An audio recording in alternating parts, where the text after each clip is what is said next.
If you would, please turn your Bibles to Daniel 3. The title of the message tonight is The Golden Image and the Fiery Furnace. This fiery furnace was a fiery trial of sorts for everyone involved.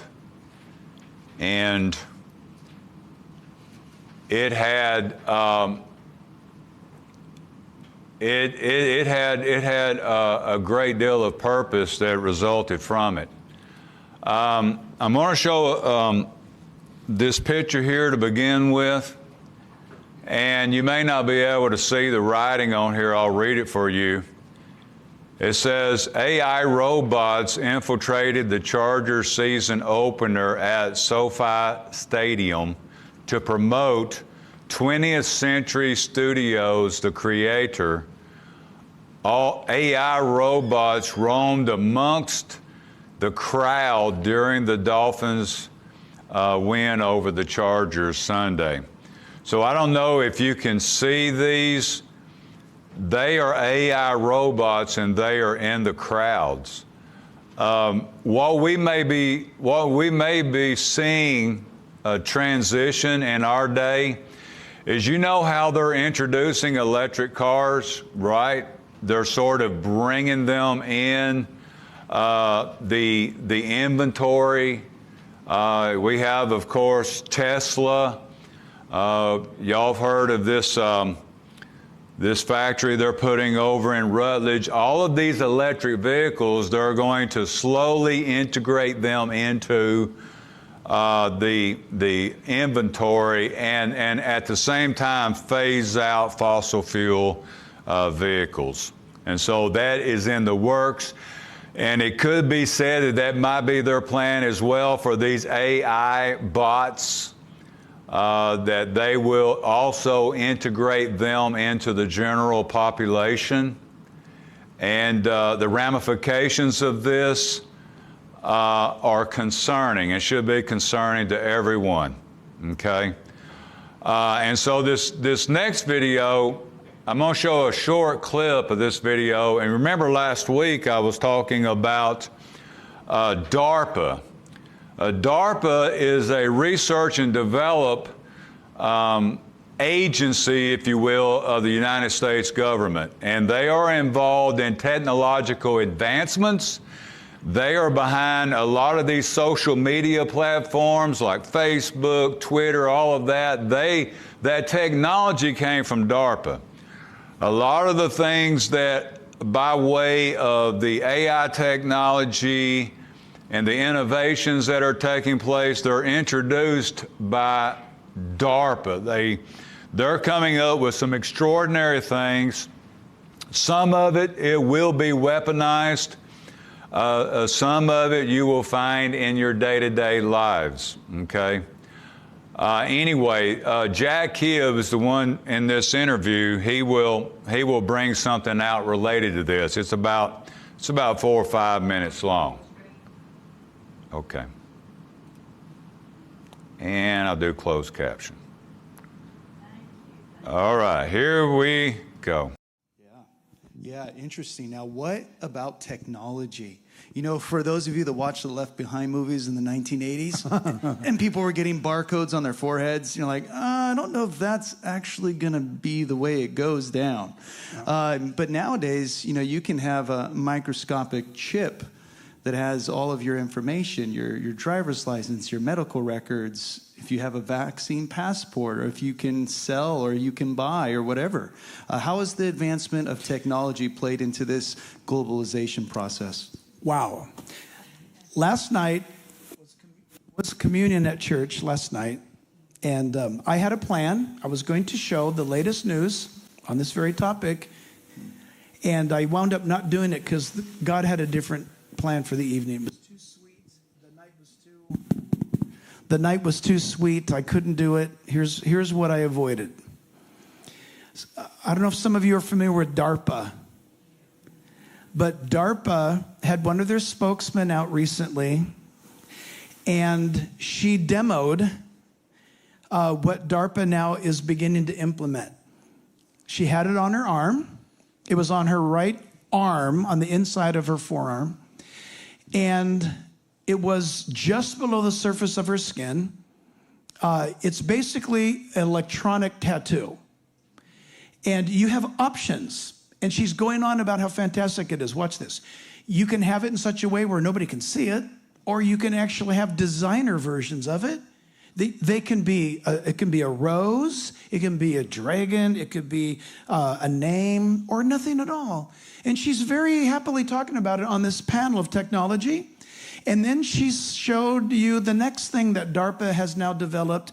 And it is a little tiny, I'll call it a pill, the size of maybe a couple of grains of sand, like rice, maybe half of a grain of rice. And you swallow that pill, and it's covered in protein. But the moment the electrolytes hit the pill, it begins an electronic transmission. It begins to transmit electronically based on your own electrical power source of your heart and your cardiovascular system. And she is boasting how a person will have absolute, constant, immediate identification. And it's, listen to this, it's not just their thumb or their eye. She said it's their entire body. She said nobody will be able to impersonate you. Nobody will be able to rob you. Nobody can be you but you, because this pill maps you electronically, sends that data back to your bank, and it's got your body signature to where if anybody tries something, it immediately intervenes because it's not you. And so the guy asked the question, so then what are you? She said, we are a walking, living, breathing antenna, transmitting and receiving. This is DARPA. This is a United States government funded project. And I was going to show that last night because it's breaking news in the technology world. Check it out. DARPA's latest development on subcutaneous chipping or identification. It's amazing. So how do you think this is going to factor in? I mean, it seems like it makes sense for the mark of the beast eventually. I mean, it just seems so convenient. It's not only convenient. Don't you want to stop human trafficking? Yep. Don't you want to stop drug runners? Don't you want to secure the borders? Don't you want to stop fraud? Don't you want to stop all of these things that are going on? Technically, if you think about it, having somebody receive identification is a really good idea. It's a great idea. Because if you go and use that type of a system, then you know who you're dealing with. You can identify people immediately. But you dry up the cash flow of things. It's numeric now. Revelation 13 tells us that when this man that we call the Antichrist comes on the scene, he will cause all, both small and great, rich and poor, to receive a mark or a number. Now, this is fascinating. It tells you what the number is. The number is 666. So wait a minute. If everybody has the same number, then how does that work? And I'm beginning to believe now that the number 666 is more of a prefix that will be added onto a person's already intact identity. It may very well be that your bank may say, we're being destroyed by these fraudulent operations. We need you to get this chip. So think for a moment. You say, I'd never do that. I understand that, but look, I'm so old. I remember when people freaked out when a credit card had a magnetic strip on the back. Y'all remember that? Barcodes, that was another thing. There was a lot of people were concerned about the Social Security number. And all these things over the years, they are transitory. They are all connected. They're sort of conditioning people, kind of getting them ready. So if you're there in Daniel chapter 3, we're going to pick up to where we were last week. Let me get my other screen back up here. And We're going to pick up where we left off last week in this narrative, this story about Nebuchadnezzar's golden image that he set up and demanded or required worship of. The consequence of not doing that were catastrophic. You would be thrown into a fiery furnace. Okay, and that's sort of what's going on in the story. We pick up from verse 13 down through verse 18, and what we see here is the danger when opposing authority. The danger when opposing authority. It says, then Nebuchadnezzar in his rage and fury commanded to bring Shadrach, Meshach, and Abednego. Then they brought these men before the king. Nebuchadnezzar spake and said unto them, is it true, O Shadrach, Meshach, and Abednego? Do ye not serve my gods, nor worship the golden image which I have set up? Now, if ye be ready, that at what time you hear the sound of the cornet, flute, harp, sackbut, psaltery, dulcimer, and all kinds of music, you fall down and worship the image which I have made, well. But if ye worship not, ye shall be cast the same hour into the midst of the burning fiery furnace. And who is that God that shall deliver you out of my hands? Shadrach, Meshach, and Abednego answered and said to the king, O Nebuchadnezzar, we are not careful to answer thee in this matter. If it be so, our God, whom we serve, is able to deliver us from the burning fiery furnace, and he will deliver us out of thine hand, O king. But if not, be it known unto thee, O king, that we will not serve thy gods, nor worship the golden image which thou hast set up. So we see that Nebuchadnezzar is enraged over the fact that he was denied in his command or decree to have that image, and many believe of himself, to be worshiped. And we talked about how man historically, especially in royalty and hierarchies of monarchs, basically took upon themselves deity status and required worship of its citizens. And so their refusal to do that enraged the king. And listen, we know that no one, absolutely no one in the kingdom was exempt from this worship. So from the top down, they all had to bow. Why ultimately would that be the case? Is it, okay, you worship this image, which of course we find here was in dedication to his gods, right? And so what is ultimately is he's doing in the end, he is determining their allegiance by way of their compliance.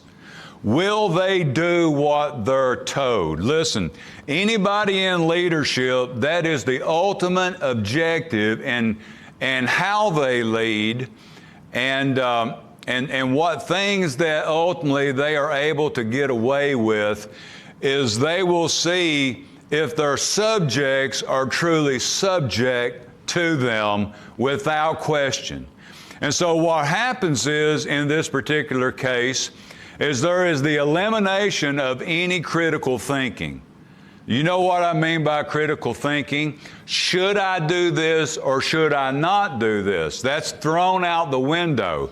It is a governmental decree that commands something and thus demands something, and the population submits or complies without question. That is an incredibly dangerous precedent. Now, in American politics or the American system, they would have a very difficult time basically carrying that off. okay? But the inline objective is to get everybody to that point. Because eventually they want to subdue all of the citizens and they want to transition into this authoritarian state, and thus where the government has absolute power and the citizens will, of course, comply to that absolute power, okay? Now in America, it's going to take a long time to get there. Over in Europe, for example, Europe is already there. Canada, they're already there. Australia, they're already there. America is the last nation on earth that has not bowed, that has not literally been turned over. So we're close. It's right at our door. And it's not a matter of if, it is a matter of when. Now remember, this is related to biblical prophecy. The Bible tells us is that the world is transitioning into a global empire and system which eventually everybody on the planet will be subdued under this general power. No question, it's coming. But what is standing in the way of that is, of course, the church. When the church is taken out of the way, the system will be implemented. While the church is still in the world and still being built, the system is being prepared, okay? So it's not going to be, okay, the church is taken out of the way and now the Antichrist is going to basically begin to develop his system. That's not the case. The system is being developed while we're still here, and that once we're gone, then we're going to be taken out of the way and there's going to be nothing to stop this new system of being implemented, okay? And they will be implemented by the Antichrist himself. If you noticed here in the scripture, Nebuchadnezzar gives them an option. You can recant. You remember back when the Caesars were in control and the Roman Empire, and they said basically you had to bow before Caesar and say, Caesar is Lord, okay? The early church had a big time problem with that, and as they should. And what they said was, no, Caesar's not Lord, Jesus is Lord. Well, there was consequences to that, which many of them were martyred in the faith because they defied the government authorities. What we have experienced here in America at the advent of COVID is we, of course, have seen the government execute authoritative power that basically overruled or essentially annulled the Constitution. And so when these emergency authorizations or this emergency measures were implemented, what that did is that gave every entity, every level of government, emergency powers and executive powers over their particular jurisdiction. And they were the law. And they would, of course, in that, they violated not only civil rights, but human rights as well during that time. And the church should have defied that outright and said, But by and large, the church succumbed and submitted and went along with ultimately what it was a fraudulent situation. And so, if you notice, they're given a chance to recant. Of course, during the time of the Caesars, the believers were given a chance to renounce the faith. Hey, we'll give you a chance right here. Caesar is Lord and we'll spare you. And of course, they did not do it. Now, if you notice here, there right around in verse 15, there is Nebuchadnezzar challenging God. Who is going to be this God to deliver you out of my hand? And so what happens is the secular authorities, they are defying God himself by exercising their authority over God's people. So they're essentially saying, okay, yeah, you stick with your God, you go ahead and stay true to your convictions, but this God that you are in allegiance with, he's not going to get in my way of executing you in this fiery furnace. Mark my words.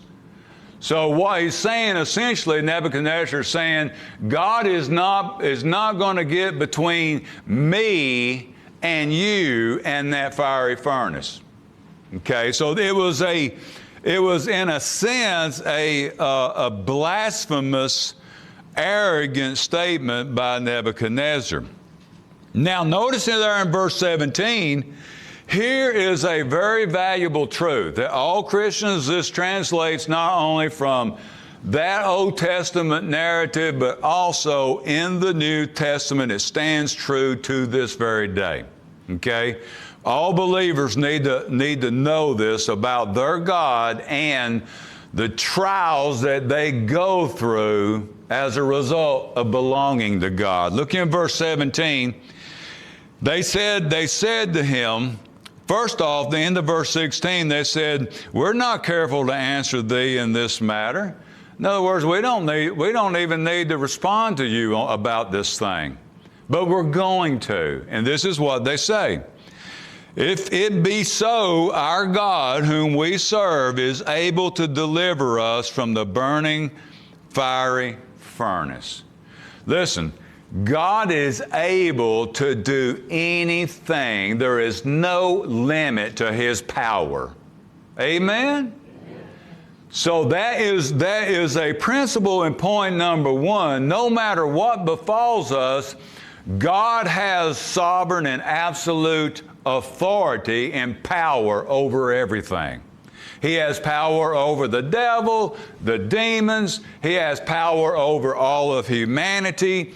They are literally all subject under his mighty hand. God does what he wants. He is not limited, okay? And so if you notice, it says, and he will deliver us out of thine hand. If he so desires, he is certainly able to put a stop to this. God can step in at any time, in any way, to do what only God can do. But if you notice in verse 18, it says, but if not.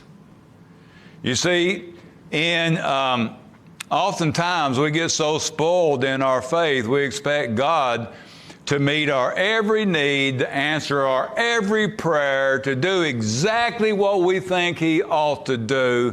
And he is our God to do what we expect him or we want him to do. It doesn't work that way, unfortunately.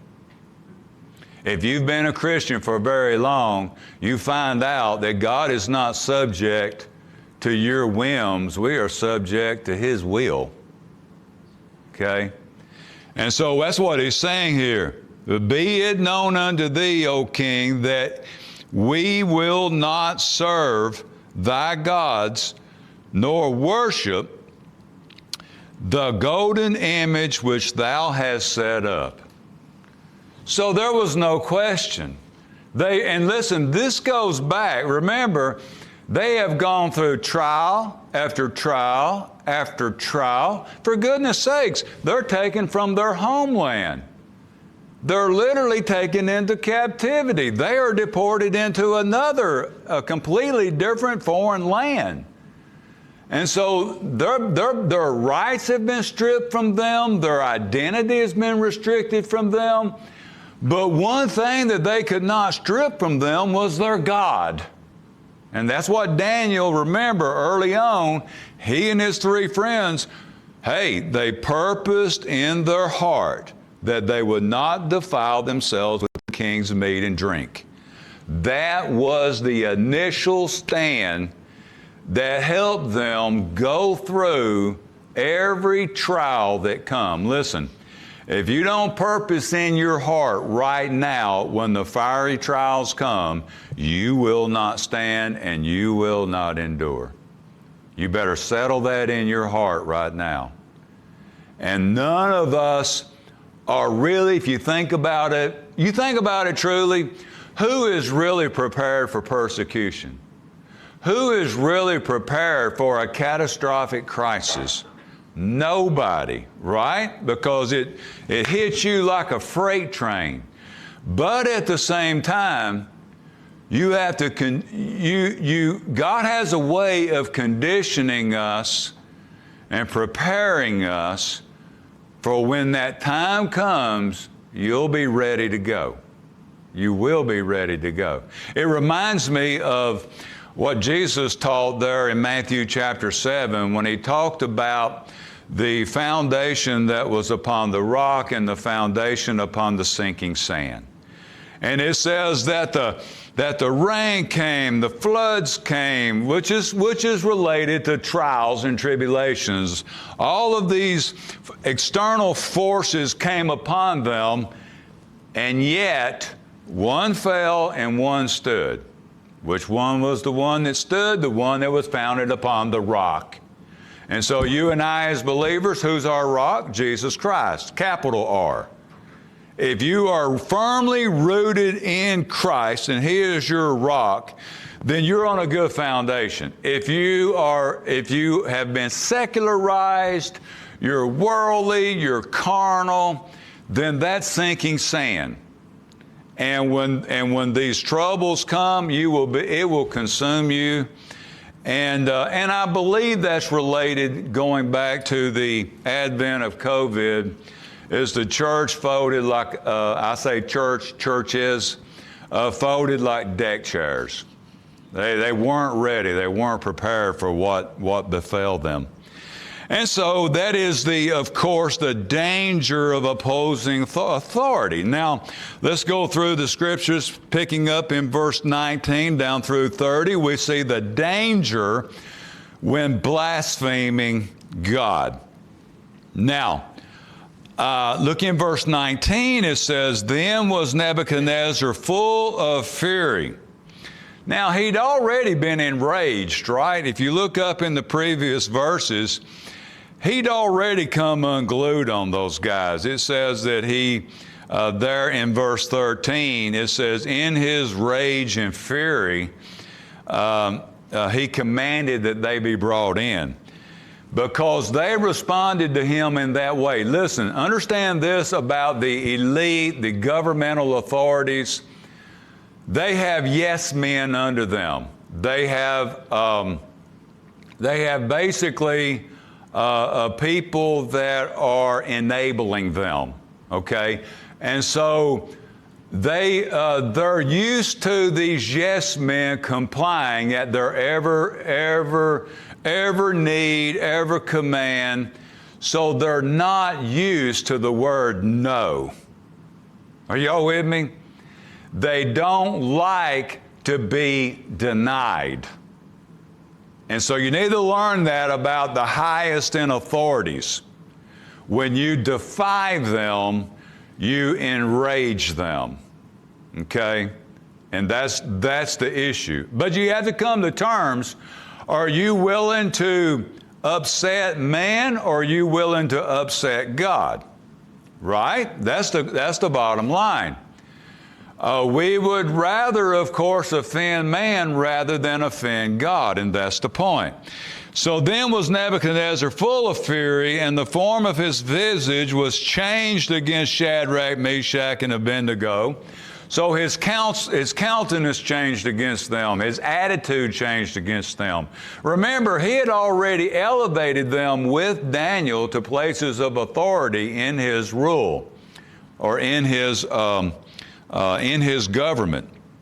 And so, because they defied him, then they were automatically deemed his enemy. If you're not with me, you're against me. And therefore, he turned on them, okay? And listen, know that about folks. If if everything is good because you're basically a go along to get along type of person, everything's pretty good. But when you, I guess, defy somebody or go against somebody, then you find out what they're truly about, whether or not they're truly loyal to you or aligned with you or dedicated to you. You find that out in a hurry. It says, therefore he spake and commanded that they should heat the furnace 7 times more than it was wont to be heated. So there was, of course, it was heated at a regular temperature, but in his rage, he said, you crank that thing up on high as maximum. He said 7 times. Remember, 7 is a divine number for divine completion. So from God's perspective, Nebuchadnezzar, you crank that baby up to the full measure. I'll be glad for you too. And so it was heated up 7 times. Verse 20, and he commanded the most mighty men that were in his army to bind Shadrach, Meshach, and Abednego, and to cast them into the burning fiery furnace. Then these men were bound in their coats, their hosen, their hats, and their other garments, and were cast into the midst of the burning fiery furnace. Therefore, because the king's commandment was urgent and the furnace exceeding hot, the flame of the fire slew those men that took up Shadrach, Meshach, and Abednego. Imagine this. It is so hot upon entering into the place where you would throw the prisoners, throw the executed into the fire. It was so hot, it literally consumed them. Okay? How many of y'all ever made a big old bonfire? The closer you got to that bonfire, the harder it got, didn't it? And so, The executioners were burned up. Yeah, they were consumed. Now, to the degree that they was consumed is unknown here, but the intensity of this fire was, and listen, when God does a miracle, He goes out of His way to show that it is an extraordinary, supernatural thing that only He can do. That's the point. That's why, listen, it wasn't no mistake that Nebuchadnezzar heated that thing up. Man, God wanted him to heat that thing up. When God is about to do something, He will set it up in such a way that when He gets ready to act, it will be unexplainable what happened. It can be only attributed to God. Okay?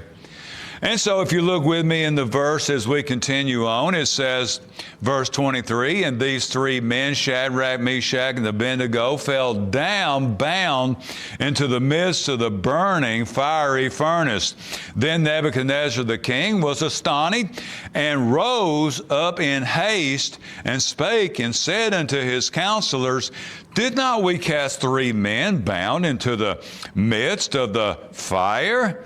They answered and said unto the king, true, O king.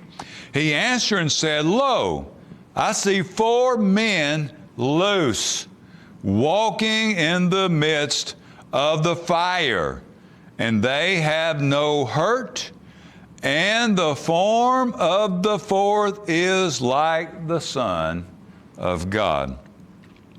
Now, they are bound when they are thrown in the fire. If you notice, when they are seen in the fire, they are loose.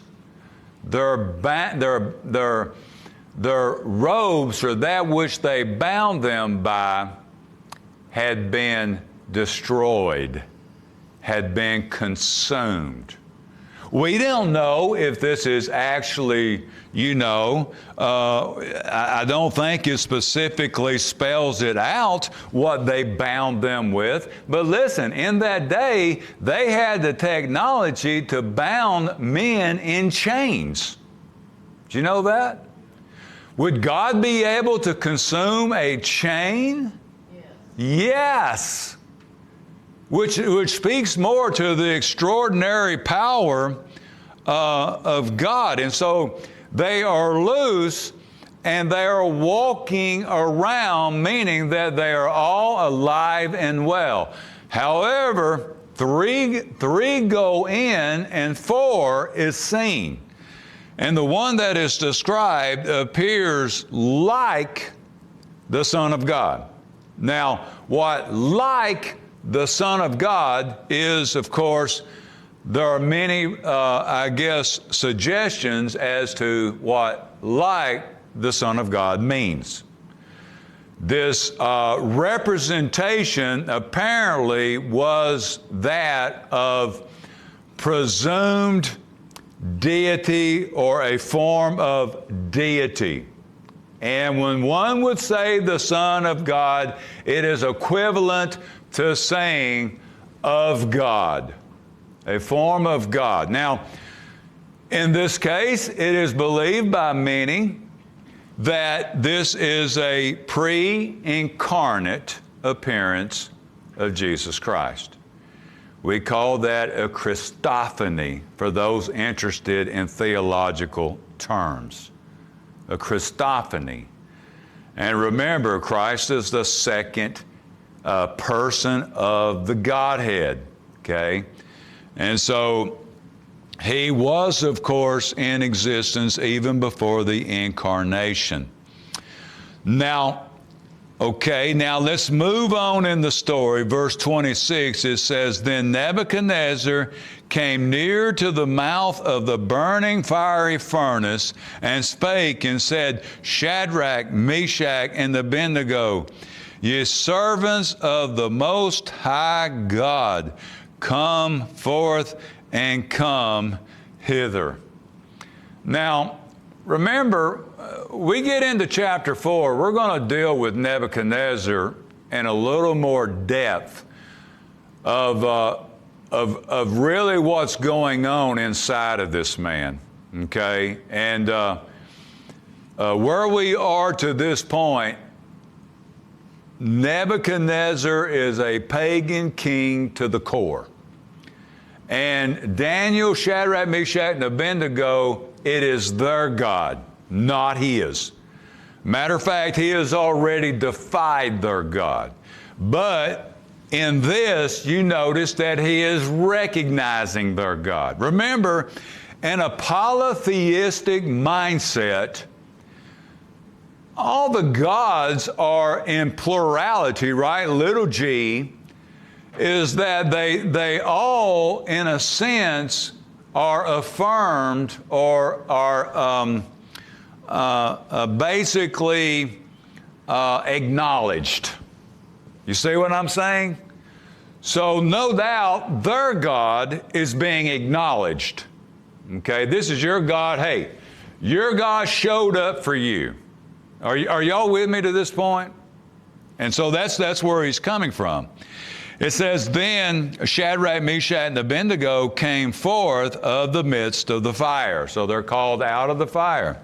Now notice there's something specific or significant to this miracle. Verse 27, And the princes, governors, and captains, and the king's counselors, being gathered together, saw these men. Now, get this.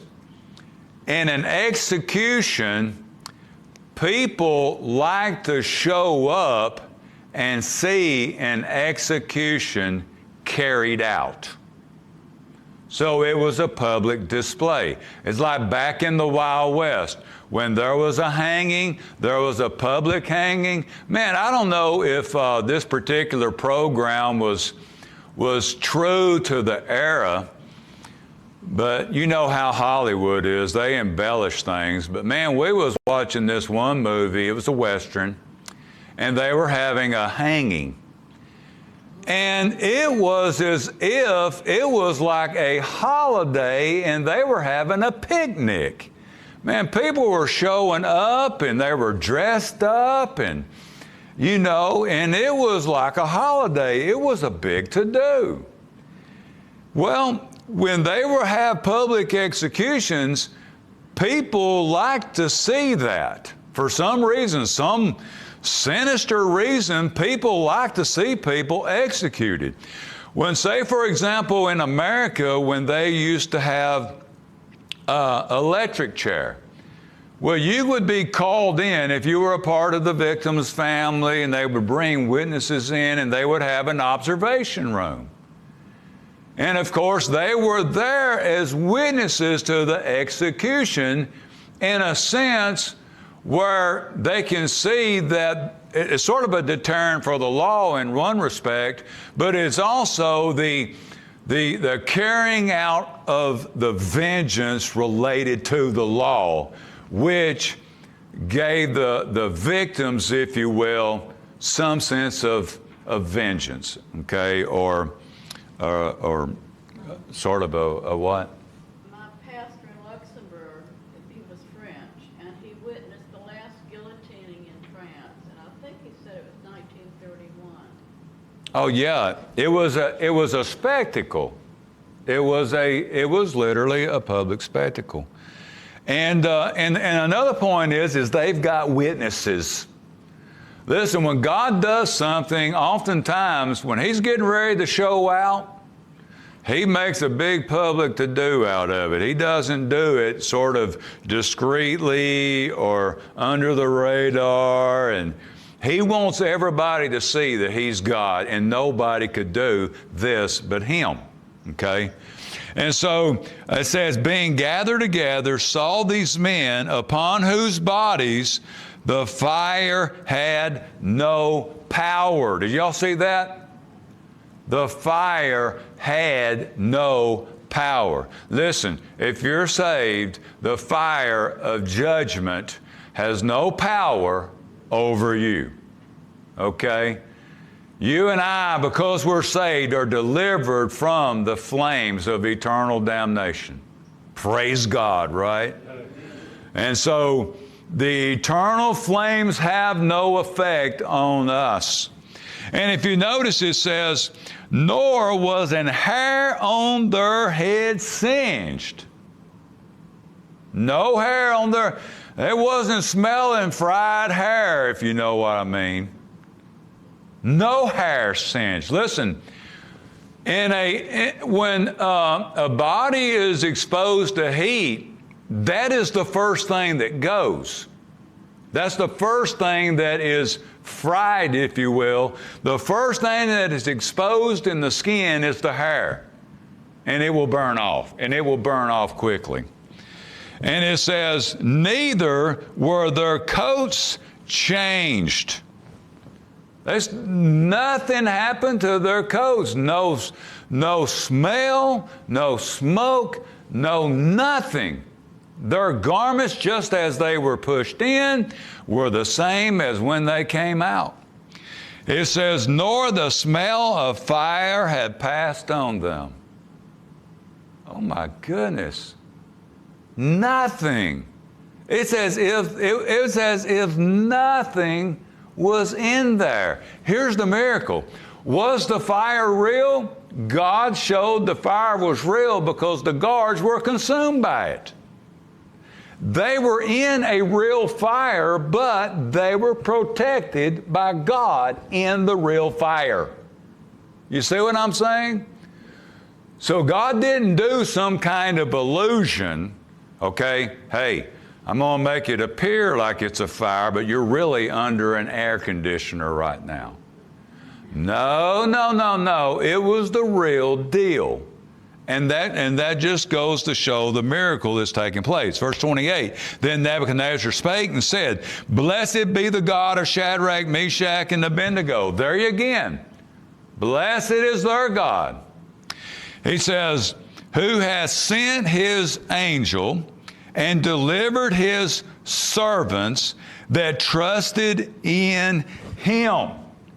Listen, so he acknowledged they were pretty bold to basically defy him and accept their execution and to survive their execution.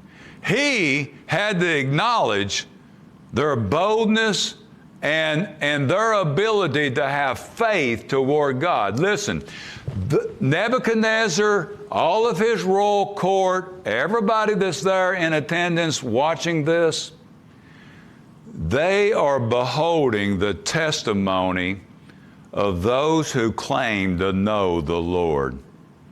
Will you trust God or will you not? And they had to all agree that they had a testimony of true faith. That's faith, y'all. That's faith. If any of us was confronted with a life or death scenario, do this or die, then your faith will shine forth, or it will succumb and it will fall. Okay? And so it says that they trusted in this God and have changed the king's word. So because they trusted in the Lord, because they overcame the execution, and that literally, think about it, the decree demanded their death, but they didn't die. What does that mean? That means that the decree was made null and void. So the king had to accept that his own decree had basically been rendered void. Think about that. So it's not like, hey, I made a decree, a death is a death, an execution is an execution. Throw them right back in there and we're going to keep going until they are dead. That's not what happened, is it? The king had to admit that the rule of God overruled him. And that's the point, right? That is the point. Now, it says, and changed the king's word and yielded their bodies that they might not serve nor worship any God except their own God. So, listen, serving and worshiping, they go hand in hand. If you're not serving God, you're not a worshiper of God. If you're not a worshiper of God, you are not a servant of God. They go together. And so it shows active trust. You know, we sing that song, right? Trust and obey. Okay. And so it says, serve nor worship any God except their own God. Verse 29, therefore I make a decree. Boy, that guy had a lot of decrees, didn't he? Decree this, decree that. That guy is a typical dictator for sure.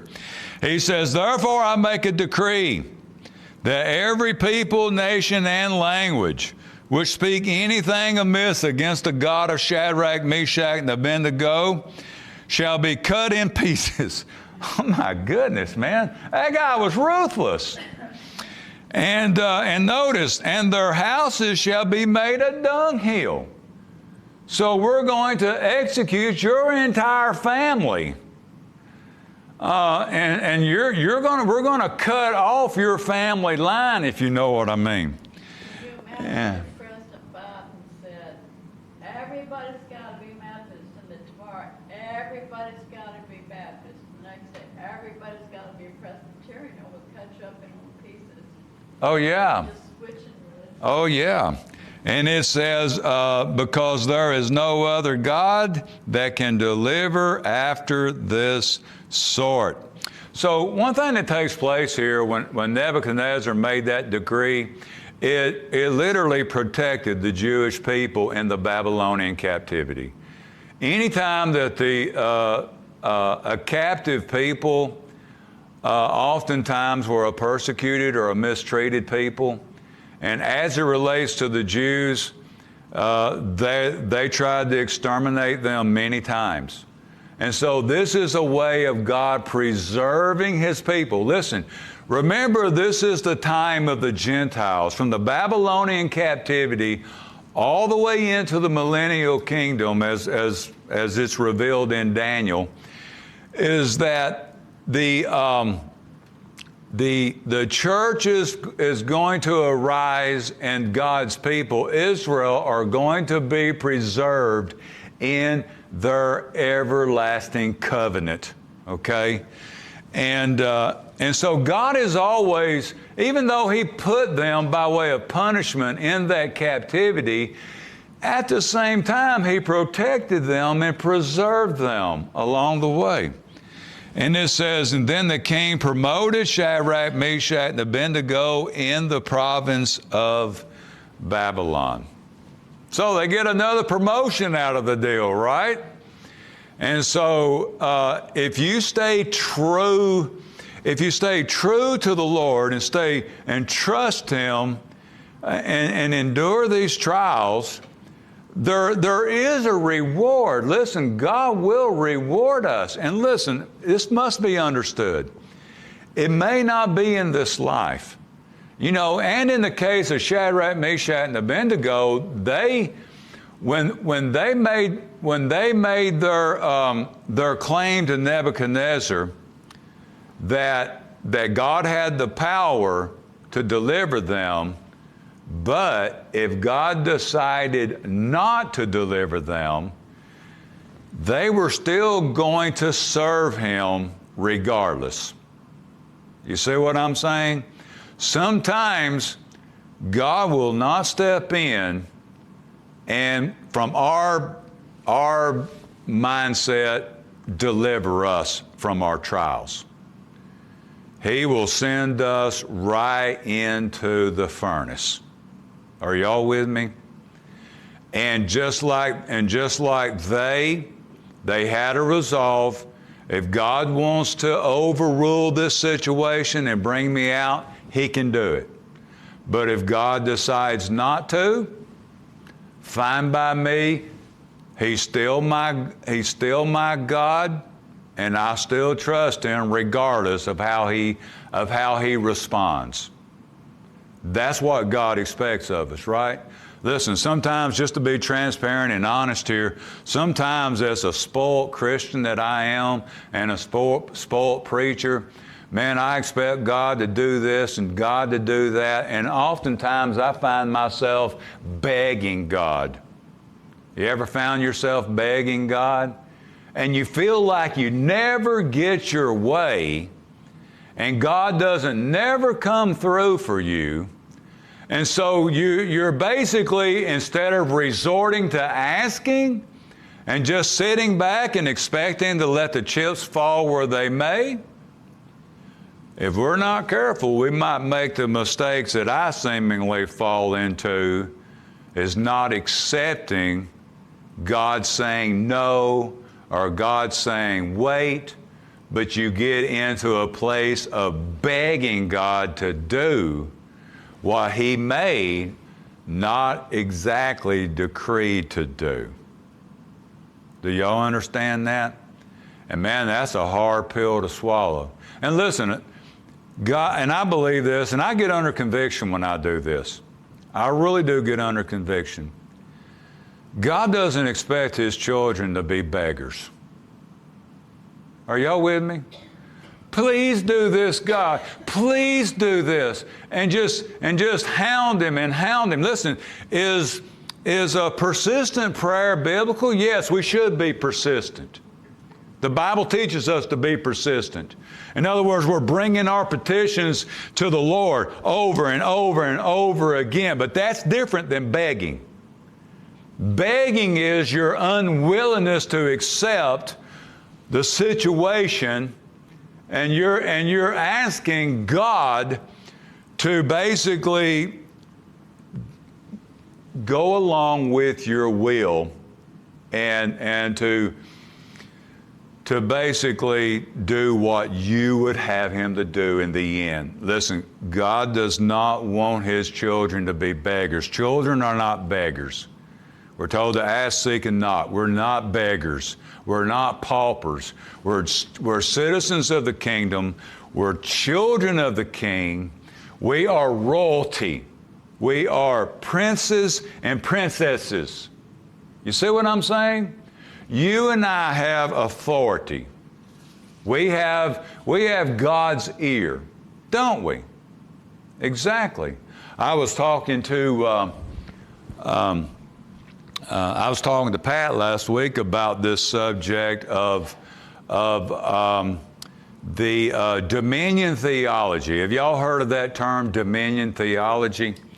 In dominion theology, it is the church, or the Christian in particular, that has authority over the authorities of this present world, which includes Satan and the demonic host and the inhabitants of this planet.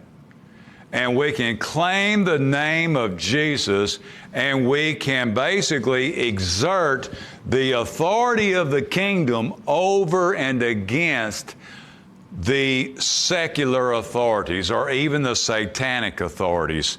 Not so fast. That is heresy. That's not so.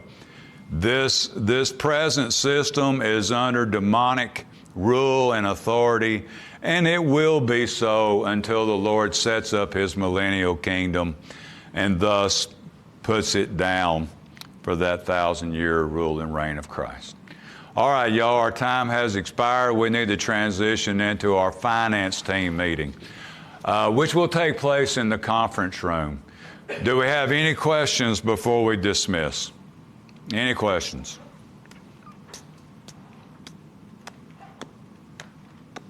Leslie, please offer our dismissal prayer.